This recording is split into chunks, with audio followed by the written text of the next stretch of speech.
Hello everyone, thank you for visiting my channel. Now we will begin the story.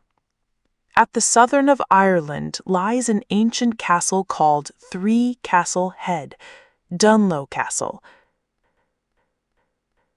Surrounded by the sea on three sides and shrouded in sea mist year-round, it's a breathtaking coastal landmark. The castle is made up of three connected towers. Local legend tells of a white-clothed female ghost that haunts the castle, appearing during stormy weather or at night. Those who see her are said to meet misfortune and die within hours. On Christmas Eve 1996, a French television producer visited Three Castle Head in Ireland. During her stay, she suddenly saw a white figure. The next day, a horrific murder took place, becoming a case of the century that captured the attention of both Ireland and France. What happened that night? Who was responsible for this woman's death? Let's rewind to December 23, 1996, a Monday just before Christmas. In the small seaside town of School in southern Ireland, the Christmas spirit was in full swing. School is a popular holiday destination, famous for its stunning coastal scenery. With only about 100 residents, most people in this tight-knit community know each other. But that year, the festive atmosphere was shattered by a shocking murder. At around 10 a.m., a local resident discovered a woman lying motionless on a small path near a house, showing no signs of life. They immediately called the police. Local police quickly arrived and cordoned off the scene with caution tape. School hadn't seen a murder in years, and the local officers, lacking experience with serious crimes, were cautious. They contacted the Garda headquarters in Dublin to report the situation and request support. Upon receiving the report, Garda headquarters dispatched a team of experienced investigators. They drove south to School, a 350-kilometer journey that normally takes 4 hours. However, with Christmas traffic clogging the roads, they didn't arrive until 10 p.m. At the local police station, they found the doors locked. All officers were already at the crime scene. After some effort, they located the site in Toormore village, about 5 kilometers west of School. This remote area has rough, uneven roads, making access difficult. It took the Dublin investigators over 30 minutes to reach the scene. The crime occurred on a narrow path leading to a house. Nearby, on a hillside, stood a house with white walls and black tiles, strikingly visible even in the dark. The area was sealed off. Near the entrance gate, the victim's body lay, her head severely injured. Based on evidence, police identified her as Sophie Toscan du Plantier, 39 years old. Not Irish, but a well-known television producer from France. Sophie was found near the gate of her house wearing a white nightgown and a blue robe, stained with dark marks and torn in places. Similar marks were found on the ground, the iron gate, and a nearby fence. Faint shoe prints were also discovered, and close by was a thorny, wild rose bush. It's worth noting that in 1996, DNA analysis was just beginning to be used in criminal investigations. Extracting DNA required a substantial sample, like a fingernail-sized drop of blood or visible traces on an object. After analysis, only Sophie's DNA was found at the scene. The next morning, a forensic examiner arrived. They determined Sophie had been struck on the head at least 10 times with severe injuries. There was a suspected sharp object wound at the back of her head. Her body showed defensive wounds and small scratches, likely from running through the wild rosebush or gravel. There was no evidence of sexual assault. Nearby, police found a 20-kilogram concrete block with blood traces matching Sophie's DNA. This block was believed to be the murder weapon. Sophie Toscan du Plantier's background. Sophie was born in Paris with 2 younger brothers. Her father was a dentist, and her mother once served as Paris's deputy mayor. During high school, to improve her English, Sophie planned to live in an English-speaking country. At the time, Irish culture was highly popular, seen as a serene paradise compared to France's bustling cities. During her summer breaks at 14 or 15, Sophie visited Ireland twice, staying with a local family for weeks. She learned English and immersed herself in the culture. The family was warm, even taking her on caravan trips to explore Ireland's stunning natural landscapes, leaving a lasting impression. At 17, before entering university, Sophie met Pierre-Jean Baudet, her first husband, 2 years her senior. They lived together managing Pierre's family's audiovisual equipment store. This sparked Sophie's passion for photography. 3 years later, Pierre served 2 years of military service in Africa. Upon returning, he and Sophie married and they had a son, Pierre-Louis. Pierre was a practical businessman, while Sophie was a romantic artist. After their son's birth, their differences grew. One Christmas, Sophie abruptly returned to her family home without warning, later bringing her son to live with her. 2 years later, their marriage ended. Sophie gained custody of Pierre-Louis and moved to an apartment on Rue Rambuteau in Paris, starting a career in television production while raising her son alone. By the mid-1980s, Sophie began making a name for herself, producing several TV dramas. Her career took off, and she connected with many in the film industry. By chance, she met Daniel Toscan du Plantier, deputy director of Gaumont, a major figure in French cinema. Daniel, who had 2 prior marriages and was 16 years older, was captivated by Sophie's unique charm and pursued her passionately. Sophie was equally drawn to his charisma and sincerity. In 1991, they married. Sophie and her son moved into Daniel's home. However, the marriage wasn't what she expected. As a prominent figure, Daniel's home was constantly filled with guests. Sophie had to attend endless dinners and events, leaving her physically and emotionally drained. She longed for a quiet place to be herself. Memories of her Irish experiences resurfaced, and she decided to buy a vacation home in Ireland. She chose Toormore Village in southern Ireland, a small coastal hamlet with only 10 households, known for its slow pace and welcoming attitude toward foreigners. In 1993, 2 years after marrying Daniel, Sophie purchased a house in Toormore. Perched on a hillside with only one neighbor, the house's windows offered a direct view of the Fast-Tent Lighthouse. She designed a high bed on the second floor facing the window so she could watch the lighthouse's flickering light at night. Though the sea winds rattled the shutters, she loved the feeling. Each holiday, Sophie brought her son to the house twice a year to learn English, just as she had done in her youth. In Toormore, she shed her celebrity wife persona, using her maiden name. She wrote in her vacation home, visited local pubs, chatted with residents, taught them French, and learned English in return. She made many friends in the village. The investigation. Police thoroughly searched Sophie's vacation home, a 2-story building with a ground floor for guests and a second-floor bedroom for Sophie. Everything was neatly arranged, with no signs of forced entry on the doors or windows. No suspicious fingerprints were found. However, some details suggested a visitor that night. In the kitchen, police found 2 wine glasses. A short-handled axe from the house was missing. The house key was still in the inner lock. Based on the evidence, police reconstructed Sophie's movements.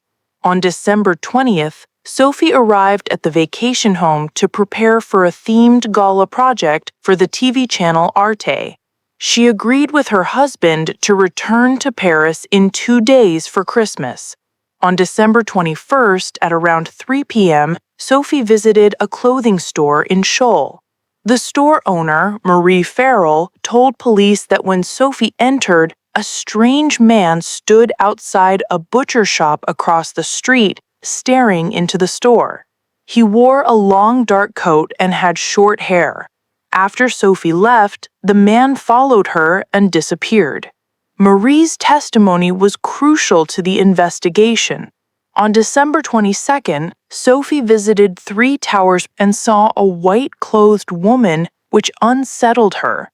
An hour later, she went to a friend's house and shared the incident. Her friend, not a local, dismissed it, unaware of the local legend that seeing the white ghost foretold misfortune within hours. That evening, Sophie went to her usual pub, had a drink, and returned to her vacation home. She called her husband, Daniel, in France. Police theorized that late that night, someone rang the doorbell. Sophie, in her nightgown, put on a robe and boots to answer. The visitor had ill intentions. Attacking her with an axe. Sophie dodged and ran outside, but the assailant chased her. Near the gate, her pajama pants caught on wire. The attacker grabbed the concrete block and struck her head 10 times. This shocking murder turned the peaceful village upside down. With clear physical evidence, police began door-to-door inquiries, focusing on eccentric or reclusive individuals. Suspects. Police compiled a list of 54 suspects. The first was Daniel, Sophie's husband. After the murder, Sophie's family immediately flew from France to Ireland, but Daniel didn't join them for unclear reasons. Police learned their marriage was strained, with divorce looming, potentially costing Daniel a significant portion of his wealth. Sophie also had a life insurance policy naming Daniel as the beneficiary, giving him a motive. However, Daniel was not in Ireland during the murder. While a hired killer theory was considered, police found it unlikely that a hired assassin would kill in such a remote village using a random concrete block. The brutality suggested deep personal hatred or violent tendencies, inconsistent with a hired hit. Daniel was ruled out.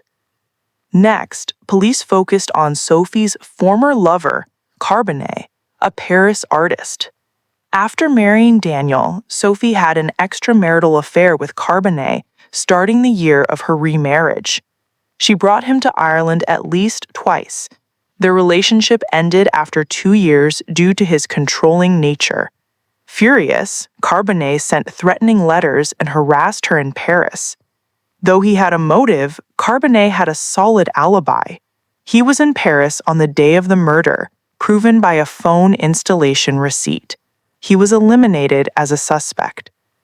Returning to the crime scene, police noted the vacation home was on a hillside with one neighboring house owned by Mr. and Mrs. Lyons, a couple in their 60s. Mrs. Lyons was the one who reported the body. Investigation revealed Mr. Lyons had argued with Sophie, but he was home the night of the murder and too frail to lift the 20-kilogram concrete block. The couple was cleared, but they provided a clue. Their houses shared an iron gate. Sophie always locked it to keep out nearby wild cattle, but on the morning of the murder, the gate was open, suggesting she may have left it unlocked for an expected visitor. Main suspect, Ian Bailey. After further investigation, police zeroed in on Ian Bailey, 39, a British journalist who had written for the Sunday Times. Ian wasn't a local, having moved to Tormore 5 years earlier. Police suspected Ian because Marie Farrell, the clothing store owner, said his build matched the man who followed Sophie from the butcher shop. Ian had worked various jobs in the UK, including a brief stint at a local newspaper, but struggled due to his arrogant personality and alcoholism, which led to a failed marriage. He loved poetry and craved a free rural life.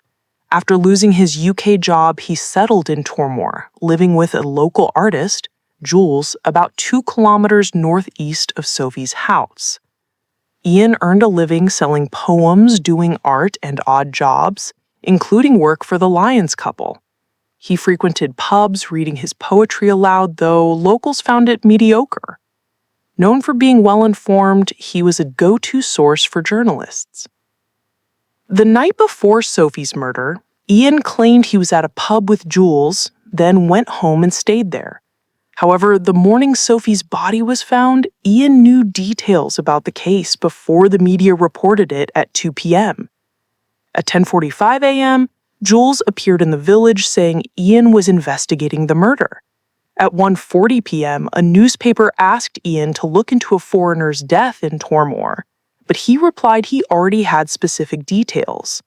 That morning, he called two friends, excitedly saying, "A French woman was killed."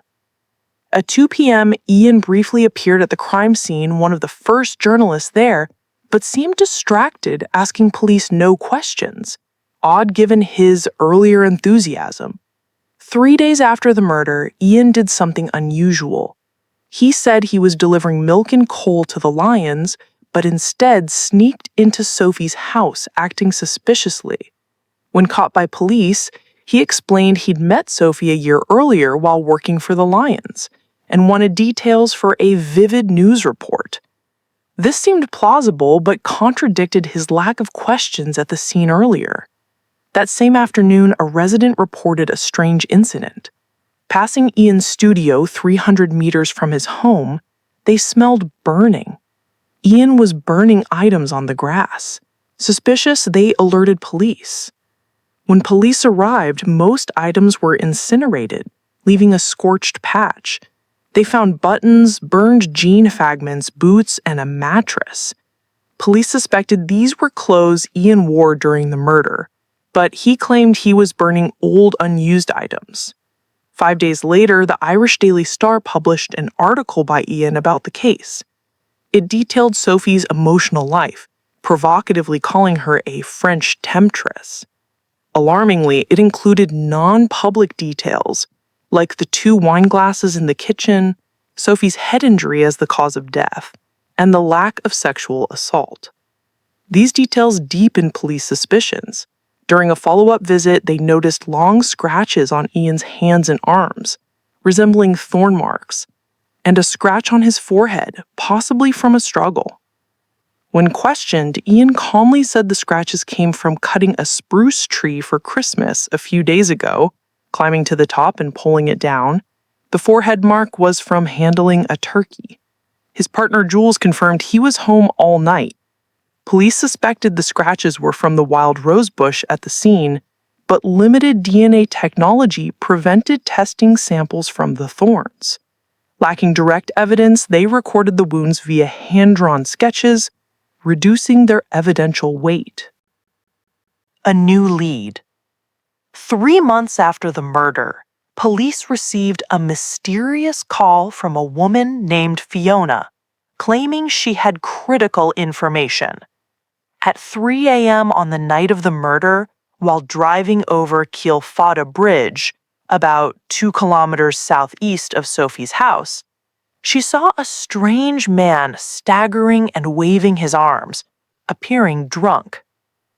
Police traced the call to a public phone booth. They appealed on television for Fiona to provide more details. She called again twice, once from her home. Police identified her as Marie Farrell, the clothing store owner who saw the man following Sophie.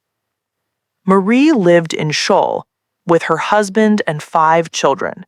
She hid her identity because she was with another man that night and feared her husband finding out.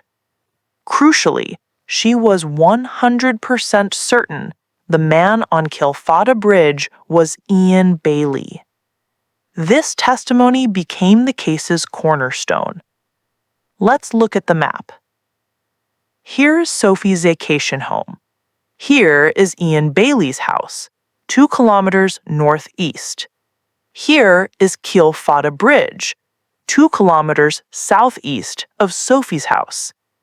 If Ian was the killer, he'd likely head northeast to his home after the crime.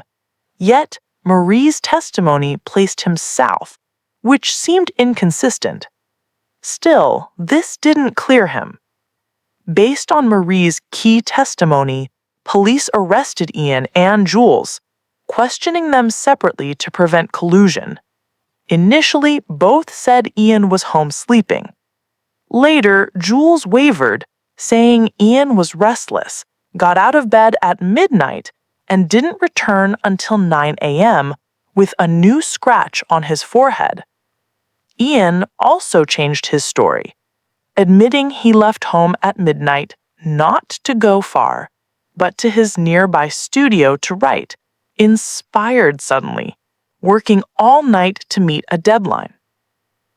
Despite inconsistent statements, the prosecutor deemed the evidence insufficient for charges, and both were released. The news caused a stir in Shull. Many knew Ian as eccentric, but were shocked he could commit such a crime. Some avoided him, and his odd jobs dwindled. A friend visiting Ian found him drinking heavily, with empty bottles on the table. When the friend mentioned rumors about him, Ian stood, stared into his eyes, and said, "You met that woman at the store that day. At 2 a.m., you went to her house. She ran, you chased her, and smashed her head." Pointing at his friend, he recounted the story as if he were the perpetrator, but phrased it as accusing someone else. Stunned, the friend calmed Ian, left, and reported it to police. Ian was known for odd behavior. Many saw him running shirtless on full moon nights, howling at the moon. Once, at a couple's home, he broke down, hugged them, and repeated, "I messed up," and "I went too far." Another time, the Lion's son met Ian at a pub. Ian had given him a ride before, so the boy wasn't wary. Seeing Ian's somber mood, he asked about work, but Ian replied, "I ran up and smashed her head with a rock." Terrified, the boy stayed silent and told his mother the next day. At a German friend's party, a woman confronted Ian about Sophie's murder. He didn't confess, saying vaguely he unintentionally dragged everyone into this. Sober, Ian denied everything, claiming his words were self-mocking jokes because people assumed he was guilty. Police arrested Ian a second time, but the prosecutor again found insufficient evidence, and he was released. Sophie's family was heartbroken, their hopes of justice dashed. Aftermath. 5 years later, Jules reported Ian to police for domestic violence. She was severely injured, requiring 8 stitches on her lip. She revealed Ian had abused her multiple times, with 2 serious incidents, one a year after they moved in together, and another in the year of Sophie's murder. The Skibbereen court convicted Ian of assault. Experts noted his narcissistic personality and violent tendencies when drunk, craving attention even through infamy. As the case faded, Ian made an unusual move. He sued 6 newspapers for alleging he was the killer. At trial, witnesses reiterated their testimonies pointing to Ian's guilt. Ironically, the courtroom became a re-examination of Sophie's murder. Ian lost the case. Key witness Marie Farrell reaffirmed Ian was the man she saw on Keelfalda Bridge and outside her shop. But afterward, Ian repeatedly drove to her shop, glaring and making threatening gestures, severely impacting her life. Near breaking point, Marie retracted her testimony, pointing to a deceased man instead. Other witnesses also reported varying degrees of intimidation. Over a decade later, Sophie's son, Pierre-Louis, now an adult, remains deeply attached to his mother and vows to bring her killer to justice. As witnesses age, he's the main force pushing the investigation. France began its own inquiry, but the blood-stained gate from the scene was destroyed, complicating matters. France requested Ian's extradition, but Ireland refused, citing insufficient evidence.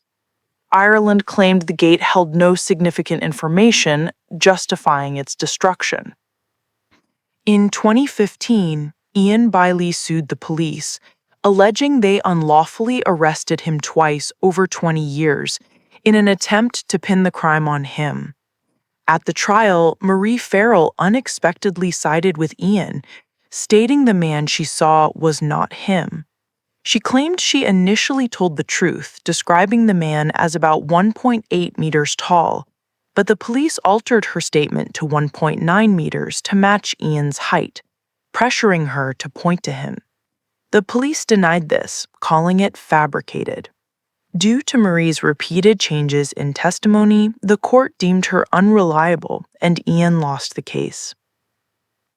In 2019, 23 years after the incident, the Paris High Court tried Ian in absentia. Two Irish witnesses, his friend and the lion's son, confirmed he had confessed to the crime. Ian was convicted of murder and sentenced to 25 years in prison. France requested his extradition, but Ireland refused due to insufficient evidence. In 2020, Jules ended her relationship with Ian, unable to endure his abuse and disputes. Ian claimed the police and media ruined his life, living out his final years in isolation. In January 2024, Ian died of a heart condition in Ireland at age 66, concluding a controversial life. In 2021, French President Emmanuel Macron visited Ireland and discussed the case with Irish Taoiseach Micheál Martin. Martin expressed sympathy and pledged to seek the truth. In early 2025, Sophie's pajamas were sent to an FBI laboratory for advanced forensic analysis, raising hopes of uncovering new evidence. At the site of Sophie's death, a memorial stone stands. Decades later, people still place flowers there to honor her memory. Was Ian Bailey the killer, or does the truth remain hidden in the mists of Three Castle Head? Share your thoughts in the comments. Don't forget to like, subscribe, and share this video.